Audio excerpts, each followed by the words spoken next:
உங்களுடைய தயவில் இன்று இங்கே ஓடி வந்திருக்கின்றேன். என்னுடைய நாளைய விடியல் நம் கையிலே என்ற தலைப்பிலே இன்று ஒரு சின்னதாக நேரம் குறைவாக எல்லாருக்கும் பசி வைத்த கிள்ளுது, அதனால் அதை முடிக்கணும்னு சொல்லியிருக்காங்க. அந்த வடிவத்தில் என்னுடைய கவிதையில் ஒரு டாப் ரேஞ்சுன்ற மாதிரி ஒரு 4-5 வரி மட்டும் இப்போ படிச்சுட்டு முடிச்சுக்கலான்னு நினைக்கிறேன். நாளைய விடியல் நம் கையிலே தலைப்பிது. விடியலை நோக்கிய இரவு பயணம் உம்மிருளில் அல்லவா நடந்திருக்கின்றோம். கல்லாமை என்ற காட்டாற்று வெள்ளம், பொருள் இல்லாமையாலே அடிமை வாழ்வு, துணிவு இல்லாமையாலே கேள்விகளற்று உயிரற்ற சடலமாய் சிதைந்தது வாழ்வே. ஏன் எதற்கு கேள்விகள் கேட்டபோது கைமீறி போனது, கதைகள் புரிந்தது.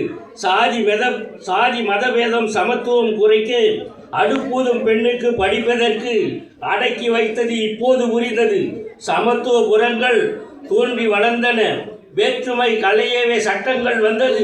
தாழ்ந்தவரை தூக்கிவிட கைகள் உயர்ந்தது, பெண்கள் சொத்துரிமை முழக்கமானது. உற்றதொரு சட்டம் உள்ளம் நிறைந்திட, எல்லாருக்கும் எல்லாம் நீயும் நானும், நாட்டையும் ஆளலாம் ஏட்டையும் ஆளலாம், சந்திர மண்டலத்தியால் கண்டு தெரியலாம். கற்பனை அல்ல இது, நாளைய விடியல் நமக்கானதே. எழுந்து வா, நட, நம்மால் முடியும். நன்றி, வணக்கம். தமிழுக்கு யாரும் புதியவர்கள் அல்ல. பிறக்கும் போதே அன்னையின் கருவிலிருந்து தமிழை கற்றுக்கொண்டவர்கள் தான். அற்புதமான கவிதை வழங்கிய, கம்பீர கவிதை வழங்கிய ஐயா அவர்களுக்கு நன்றி. அடுத்ததாக கவிதை வழங்குவதற்காக வர இருப்பவர் குட்டி. இருக்கிறீங்களா? குட்டியாய் மாறிய ரத்த